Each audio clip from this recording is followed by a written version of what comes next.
নমস্কাৰ প্ৰিয় দৰ্শক, আহকচোন আজি আমি জগন্নাথপুৰীলৈ বুলি যাওঁ আৰু জগন্নাথপুৰী বিষয়ে কিছু কথা আমি জানি লওঁ। আহকচোন এতিয়া আমি গংগা নদীৰ ওপৰৰে ট্ৰেইনেৰে যাত্ৰা কৰি আৰম্ভ কৰিছোঁ জগন্নাথপুৰীলৈ বুলি, আৰু তাতে গৈ আমি আপোনালোকক কিছু পৰিৱেশ দেখুৱাব পাৰিম বুলি আশা কৰিছোঁ। আৰু লগত আছে মোৰ মণ্টু কলিতা ছাৰ আৰু আমাৰ কমল চন্দ্ৰ নাথ ছাৰ আৰু মোৰ পিতৃ। আমি একেলগে গোটেইকেইজনে জগন্নাথপুৰীলৈ বুলি ৰাওনা হৈ আছোঁ আৰু 2-3 দিনৰ পিছত গৈ আমি জগন্নাথপুৰী গৈ পাম। তাৰপিছত কিছু মুহূৰ্ত আপোনালোকক আমি দেখুৱাবলৈ চেষ্টা কৰিম। আৰু এয়া আমাৰ মণ্টু ছাৰ আৰু আমাৰ এয়া দেউতা একেলগে বহি গৈ আছে। আহক আমি গৈ আছোঁ। বহু কষ্টৰ অপেক্ষা অন্তৰত আজি আহি আমি জগন্নাথপুৰীত উপস্থিত হ'লোঁ। জয় জগন্নাথ, জয় জগন্নাথ, জয় জগন্নাথ। বহুত সুন্দৰ লাগিছে, বহুত ভাল লাগিছে, অন্তৰখন খাত পৰি গৈছে। বহুত দিনৰ আশা যিটো এটা মনত বহুত দিনৰ পৰা আশা বান্ধি ৰাখিছিলোঁ, আশাটো আজি সম্পূৰ্ণ হৈছে। জয় জগন্নাথ। তাৰ পিছৰখিনি আকৌ মই কৈ আছোঁ। জগন্নাথ মন্দিৰৰ কিছু ঐতিহাসিক কিছু নীতি নিয়ম আছে। আমি ধৰক সবিশেষ ইমানখিনি নাজানো, তথাপিও যিখিনি জানিছোঁ আপোনালোকৰ আগত অৱগত কৰিছোঁ। জগন্নাথ মন্দিৰত দেখিছেনে, এয়া সেই ছাইডত ওপৰত মানুহ কেইজনমান উঠি আছে। সদায় সন্ধিয়া সময়ত প্ৰত্যেক দিনাই সন্ধিয়া প্ৰায় 5টামান বজাত জগন্নাথ মন্দিৰৰ ওপৰত যিকেইখন পতাকা আছে এই পতাকাকেইখন সদায় সলনি কৰিব লাগে। কাৰণ এইকেইখন পতাকা যদি সলনি কৰা নহয় তেনেহ'লে 12 বছৰলৈকে বোলে, আমি জনামতে আৰু 12 বছৰলৈকে এই মন্দিৰ দুৱাৰ বন্ধ হৈ যাব। সেয়েহে প্ৰত্যেক দিনাই এই পতাকাখন সলনি কৰা হয় ঠিক 5 বাজিত, সদায় আবেলি 5 বাজিত। এই ওপৰত যে উঠি আছে মানুহকেইজন, বহু সাধনাৰ ফলত তেওঁলোকে ওপৰত উঠিবলৈ পায় তেনেকৈ। আৰু ওপৰত আমি জনামতে শ্ৰীকৃষ্ণৰ সুদৰ্শন যিপাত চক্ৰপাত ওপৰত অৱস্থিত, নিচেই ওপৰত।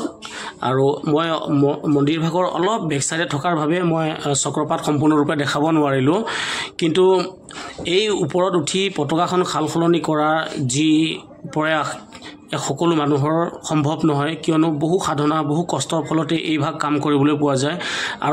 আৰু এটা কথা, মোৰ হয়তো সেইদিনাখন ভাগ্য ইমান ভাল নাছিল। আমি জনামতে ভাগ্যৰ যেতিয়া ভাল থাকে তেতিয়া কি হয়, বতাহ যোনটো দিশে বতাহ বলে সেই উল্টা দিশত মেইন পতাকাখন, মন্দিৰৰ চক্ৰৰ ওপৰত থকা পতাকাখন উল্টা দিশত যায়। কিন্তু আজি সেই পৰিৱেশ দেখা নাপালোঁ।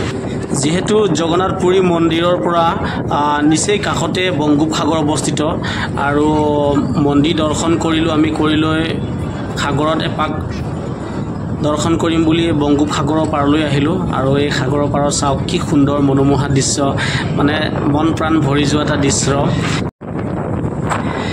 যিহেতু সাগৰত প্ৰথমবাৰ গা ধুবলৈ আৰম্ভ কৰিছিলোঁ, সাগৰত প্ৰথমবাৰ গা ধুম বুলি ভাবিছিলোঁ, কিন্তু বহুত ভয় লাগিল যে আগে পিছে তেনেকৈ সাগৰত গা ধুই পোৱা নাই। আৰু এয়া দেখিছে যে এয়া দুজন বৌ আছে, এজন হয় নগাঁৱৰ আৰু আনজন জাগিৰোডৰ হয়। তেওঁলোক তাতে আমি লগ পালোঁ, আমাৰ ভাল লাগিলে তেওঁলোকৰ লগত চিনাকি হয়।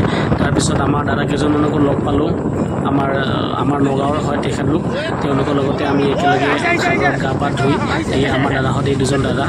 তাৰপিছত খুব সুন্দৰ এটা ভাল পৰিৱেশ এটা মানে আপোনালোকৰ আগত দেখুৱাবলৈ পাই খুব সৌভাগ্য বুলি মই ভাবিলোঁ। কাৰণ জগন্নাথপুৰীত গৈ কিছু নজনা কথা জানিলোঁ, কিছু নেদেখা বস্তু দেখিলোঁ। বহুত বহুত ধন্যবাদ থাকিল আপোনালোকে। আৰু যদি মোৰ এই সৰু ভিডিঅ'খন চাই যদি কিবা অকণমান ভাল পাইছে তেনেহ'লে আপোনালোকে মোৰ চেনেলটো ছাবস্ক্ৰাইব কৰি দিব বুলি মই অনুৰোধ জনালোঁ। কিয়নো আপোনালোকৰ সহায় সহানুভূতি মৰম চেনেহ পালেহে আমি আকৌ পিছলৈ এনেকৈ কিছু ভিডিঅ' বনাবলৈ পাৰিম। সেয়েহে আপোনালোকে মোৰ চেনেলটো ছাবস্ক্ৰাইব কৰি দিব বুলি আশা থাকিল। ধন্যবাদ। আবেলি বংগোপসাগৰৰ পাৰত উটৰ পিঠিত উঠি এটা মজা ল'লোঁ। খুব সুন্দৰ এটা পৰিৱেশ, মানে ইমানে ধুনীয়া লাগিছে। যিহেতু আমি ইয়াত উট দেখা পোৱা নাছিলোঁ, তাত গৈ যেতিয়া উটৰ পিঠিত উঠিছোঁ, মানে মই ক'ত যে আছোঁ মই নিজে গম পোৱা নাই। ইমান এটা ভাল লগা পৰিৱেশ, আৰু এনেকুৱা এটা মুহূৰ্ত পাহৰিব নোৱাৰি কেতিয়াও।